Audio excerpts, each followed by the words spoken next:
अभी कुछ दिन पहले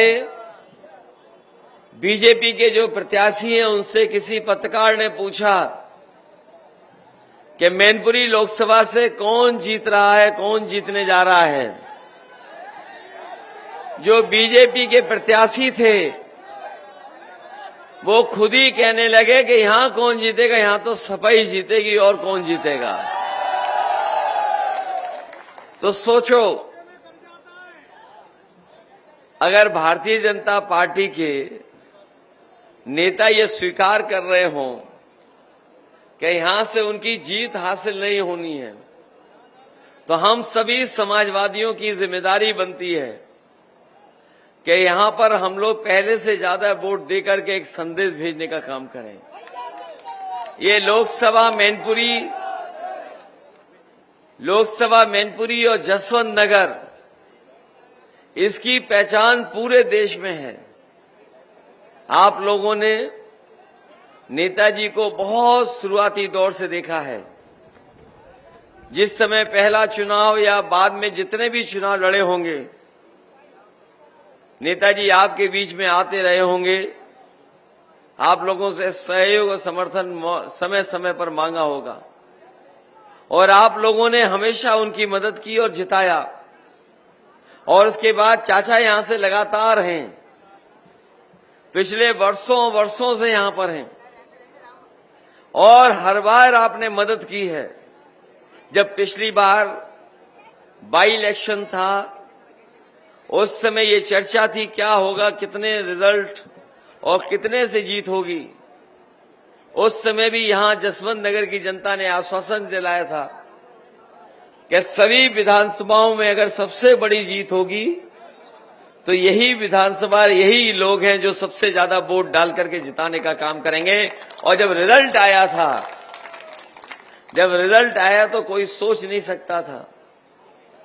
जीत की जो शुरुआत हुई, वो जीत की शुरुआत लगातार बढ़ती रही और जब काउंटिंग खत्म हुई है जसवंत नगर की, तो 1 लाख से ज्यादा वोटों से आपने जिताने का काम किया था। ये 10 साल बाद दिल्ली का चुनाव आपके सामने है और ये लोग बड़े बड़े नारे दे रहे थे। याद होगा आपको, इन्होंने कहा कि किसानों की आय 2 गुनी हो जाएगी। यहां तो बिल्कुल हमारे जितने भी साथी यहां खड़े हैं, समाजवादी साथी सभा में आए हैं, सभी किसान भाई हैं, मजदूर भाई हैं और गांव में रहने वाले लोग हैं।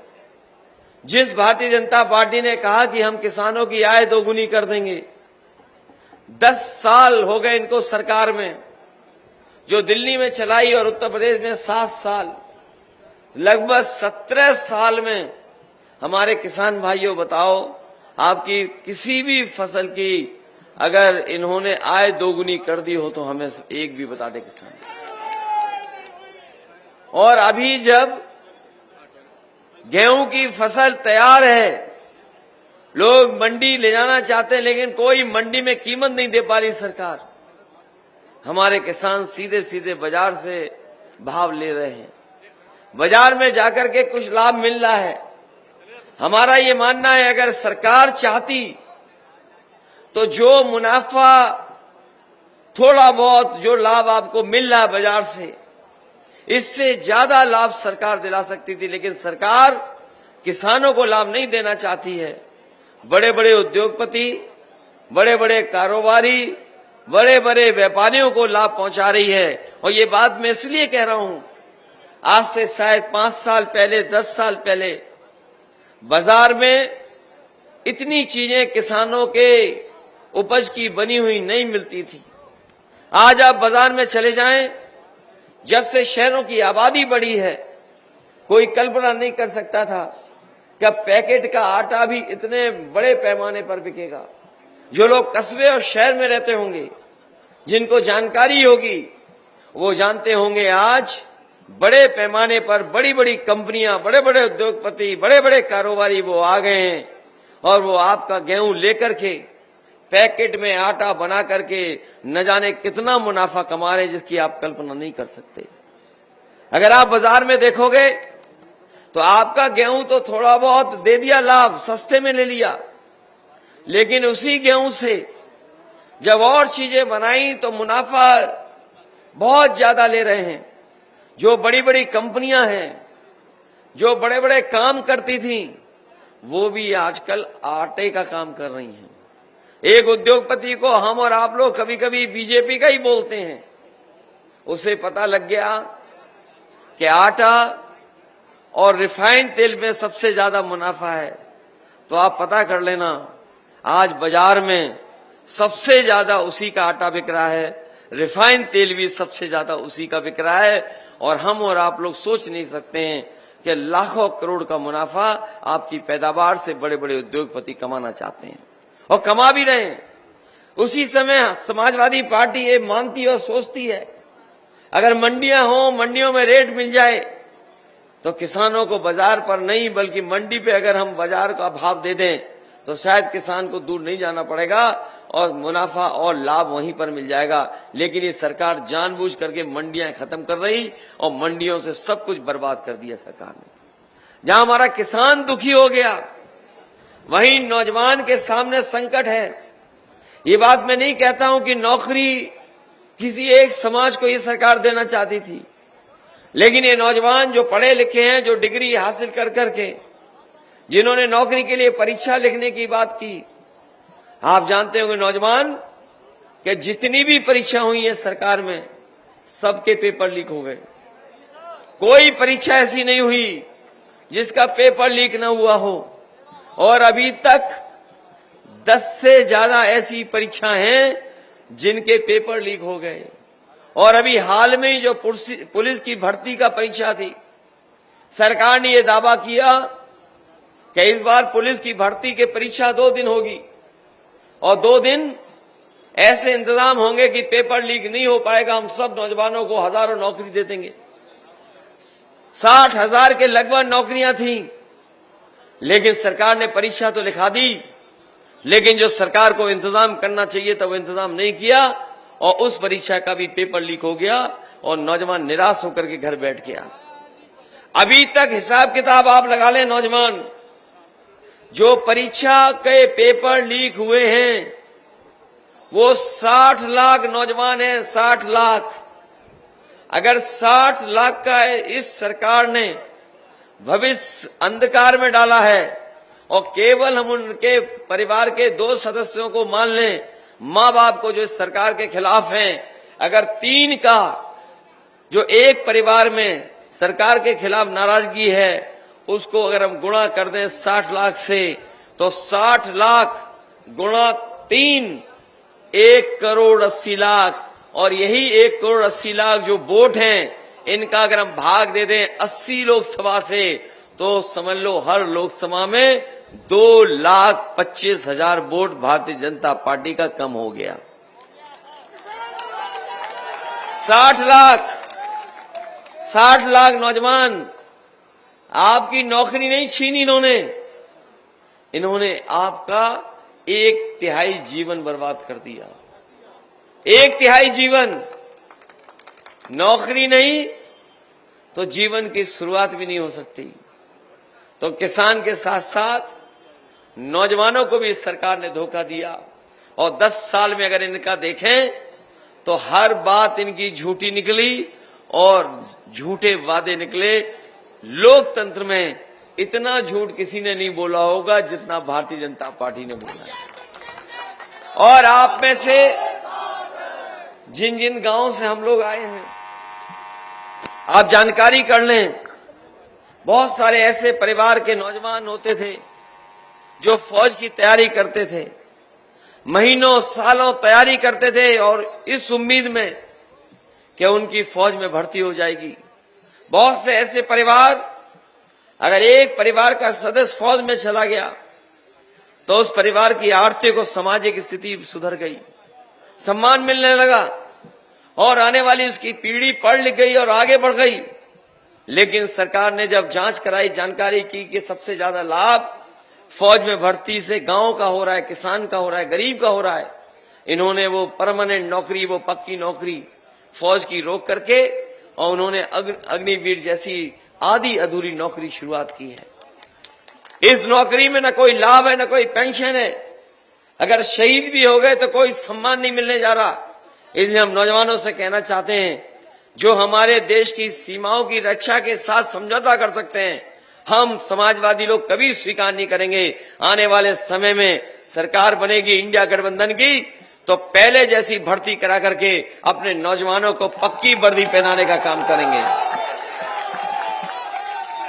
कभी कभी मैं ये भी कहता हूं, कई सभाओं में मैंने ये कहा कि अभी तो इन्होंने फौज की 4 साल की नौकरी की है, अगर ये सत्ता में दोबारा आ गए तो हो सकता है ये खाकी वर्दी पहनने वालों की भी 3 साल नौकरी कर दें। सोचो, अगर फौज की 4 साल की नौकरी और हमारे खाकी वर्दी पहनने वालों की 3 साल नौकरी हो गई तो बताओ क्या करेंगे। ये आके हमारे और साथ ही घूमेंगे, हमारे और आपके साथ। कभी कभी लोग सवाल पूछते हैं कि ये होगा नहीं, संभव नहीं है। मैंने उनसे पूछा कि ये बताओ, अग्निवीर का किसने सोचा था कि 4 साल की नौकरी हो जाएगी? किसी ने सोचा था? किसी ने सोचा था कि आधी रात नोटबंदी हो जाएगी? किसी ने सोचा था कि एक कानून जीएसटी का ला करके महंगाई बढ़ा देंगे? और किसी ने ये सोचा था कि ये चंदे के नाम पर वसूली कर लेंगे? बताओ, वसूली की न कि नहीं की? अभी जब मैं आ रहा था तो किसी साथी ने हमें, अपने समाजवादी समर्थित साथी ने स्वागत तो किया ही किया, साथ ही साथ हमें 100 रुपए का चंदा भी दिया। हम और आप लोग एक दूसरे की जब मदद करते हैं चंदा या किसी कार्यक्रम के आयोजन में, तो थोड़ी बहुत मदद करते हैं। जिसकी जैसी हैसियत है उस हिसाब से मदद करता है। कोई 100 रुपए, कोई 500, 1000, 5000, 11000। अगर बहुत संपन्न होगा तो हो सकता है लाख में दे दे। लेकिन कमाल तो ये है कि भारतीय जनता पार्टी ने सरकारी विभागों से दबाव बना करके उन्होंने चंदा नहीं बल्कि वसूली की है। और 1-1 हजार करोड़ रुपया, 500-500 करोड़ रुपया, 400-400 करोड़ रुपया। और मैं आपसे कहना चाहता हूं, जो वसूली हुई है उसी की वजह से आज हमें महंगाई का सामना करना पड़ रहा है। याद कीजिए, अगर कोई उद्योगपति, कोई कारोबारी अगर चंदा देगा 1000 करोड़, तो बताओ मुनाफा कितना कमाएगा? ऐसे ही बड़े बड़े उद्योगपति हैं जिन्होंने चंदा दिया और वो जिनसे वसूली हुई, उन्होंने जब कारोबार किया, अपनी चीजें बाजार में बेची, तो उसकी कीमत बढ़ा दी और मुनाफा ज्यादा कमाने का काम किया। न केवल इन्होंने वसूली की बल्कि लोगों को झूठा फंसा दिया। क्या कोई सोच सकता केजरीवाल जेल भेज दिए जाएंगे? क्या कोई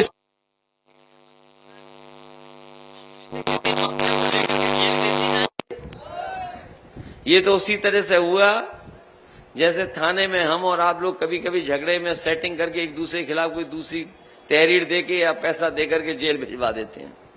सोचिए, लोकतंत्र में मुख्यमंत्री को झूठा फंसा करके जेल भेजना हो, तब दिल्ली वाले जो मुख्यमंत्री हैं, आप जानकारी कर लेना, एक ही व्यक्ति ने 2 लोगों को चंदा दिया। जिस उद्योगपति ने चंदा, अरविंद केजरीवाल जी के आरोप लगा रहे हैं जिस पर, उसी उद्योगपति ने 50 करोड़ से ज्यादा पैसा भारतीय जनता पार्टी को दिया। भारतीय जनता पार्टी के लोग, वो कोई जेल नहीं गया, लेकिन एक झूठा आरोप लगा करके अरविंद केजरीवाल को जेल भेज दिया। बताओ, ये कानून का राज है क्या? और ये जो नौकरियां नहीं दी जा रही हैं, किसी लोकतंत्र में जनता स्वीकार नहीं कर सकती है कि उसकी नौकरी रोजगार के साथ खिलवाड़ हो। इसलिए हम आपसे कहना चाहते हैं, ये चुनाव हमारे आपके भविष्य का तो है ही है, लेकिन आने वाली पीढ़ी के भविष्य का भी है। इसलिए लोकतंत्र को बचाने के लिए आप लोग मदद करने का काम करना, क्योंकि ये संविधान बदलना चाहते हैं। संविधान बदल करके ये सब ताकत अपने हाथ में रखना चाहते हैं। और ऐसी ताकत अगर एक व्यक्ति के हाथ में पहुंच गई तो याद रखना, जर्मनी में भी एक स्थिति तानाशाह आया था। अगर दोबारा चुनाव जीत गए और संविधान को ठेस पहुंची, तो ये हमें और आपको उसी तरीके से कटघरे में खड़ा कर देंगे जिस तरीके से कभी किसी तानाशाह ने जर्मनी में लोगों को, आम जनता को कटघरे में खड़ा कर दिया था। इसलिए जहां चुनाव हमारे आपके आने वाली पीढ़ी के भविष्य का है, वहीं संविधान बचाने का भी है। इसलिए हम आपसे अपील करना चाहते हैं कि संविधान बचेगा तो हमारे अधिकार बचेगा, संविधान बचेगा तो हमें न्याय मिलेगा। संविधान ही हमारी संजीवनी है और संविधान ही है जो हमें आगे बढ़ने का रास्ता दिखाता है। संविधान ही है जो हमारे बीच का भेदभाव को खत्म करता है। और बाबा साहब भीमराव अम्बेडकर जी ने जो संविधान बनाया है, शायद इतना अच्छा संविधान किसी देश का नहीं है जो हमारे भारत को मिला है। इसलिए इस संविधान को बचाने के लिए भी मदद करना। और जहां तक लखनऊ वाली सरकार का सवाल है, जब सरकार पे कोई जवाब नहीं बचता है तो सरकार चाचा को ढूंढने लगती है। और आपने सदन में भी देखा होगा, और जब सरकार वाले आए जसवंत नगर तब भी देखा होगा, उन्हें कुछ बताने को नहीं है, उन पे कुछ कहने को नहीं है, तो इसीलिए केवल चाचा को ढूंढ रहे थे और प्रसाद की बात नहीं कर रहे थे, चूरन की बात कर रहे थे। और ये वो मुख्यमंत्री हैं जिनसे कभी सदन में गिनती पूछी थी तो बोले 46 से 56 भर्ती हो गए। और सोचिए, हमने आपने उनको योगा करते भी देखा है। जो मुख्यमंत्री जी कह रहे थे कि हम सुबह 4 बज के उठ के योगा करते हैं, हमारे नौजवान और आप लोगों ने उन्हें योगा करते देखा होगा। जब वो योगा करने लगे, एक टांग पे खड़े होने लगे, तो ऐसे डगमगा रहे थे जैसे कोई कल्पना नहीं कर सकता।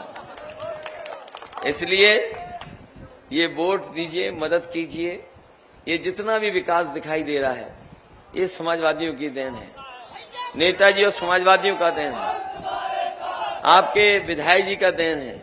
हम आपको भरोसा दिलाते हैं, जिस तरीके से सड़क, बिजली, पानी, एम्बुलेंस की व्यवस्था या 100 नंबर की पुलिस को गाड़ी की व्यवस्था की थी, और अच्छी व्यवस्था करेंगे। हमें याद है 100 नंबर इसलिए बनाया था कि दूर दराज अगर कोई परेशानी तकलीफ में है, अगर उसके ऊपर कोई परेशानी आ गई, संकट आ गया, तो वो फोन मिलाए, 10-15 मिनट में पुलिस पहुंच करके उसकी मदद करे। लेकिन इस सरकार ने वो व्यवस्था भी खराब कर दी, 100 से 112 कर दिया। और हमारे पुलिस भाइयों को लगा कि अगर 100 का 112 किया है तो इसका मतलब हमें इशारा किया है कि हम भी अपने ही टैक्स बढ़ा दें। इन्होंने भी टैक्स बढ़ा दिया, गाड़ियां नहीं बढ़ी, लेकिन इन्होंने भी वसूली बढ़ा दी। जो एम्बुलेंस थी न बढ़ाई, और जो बनी हुई थी वो भी खराब कर दी। ट्रांसफार्मर 24 घंटे में बदल जाता था। जानवर के इलाज के लिए भी गाड़ी दे दी थी कि जानवर न जाए, बल्कि फोन करो तो डॉक्टर आए और आपके गांव में आकर के कुछ इलाज और मदद करने का काम करे। ये सुविधाएं इसलिए थी कि दूर दराज हमारे गांव के लोग रहते हैं, गरीब हैं, वो कहां से इंतजाम करेंगे। इसलिए सरकार अपने पैसे से इंतजाम करे और उनकी मदद करने का काम करे। मैं इस मौके पर यही कहना चाहता हूं कि समाजवादियों ने हमेशा गरीबों का दुख दर्द समझा है। जो नेताजी ने हम लोगों को रास्ता दिखाया, उसी रास्ते पे चल रहे हैं। जो नेताजी ने हम लोगों को समाजवादी आंदोलन विरासत में दिया है, इस समाजवादी आंदोलन को ऊंचे पहुंचा करके और ऊंचाई पे ले जाने का काम करेंगे, जिससे हमारे किसान, गांव और गरीबों का भला हो सके। हम लोग बिना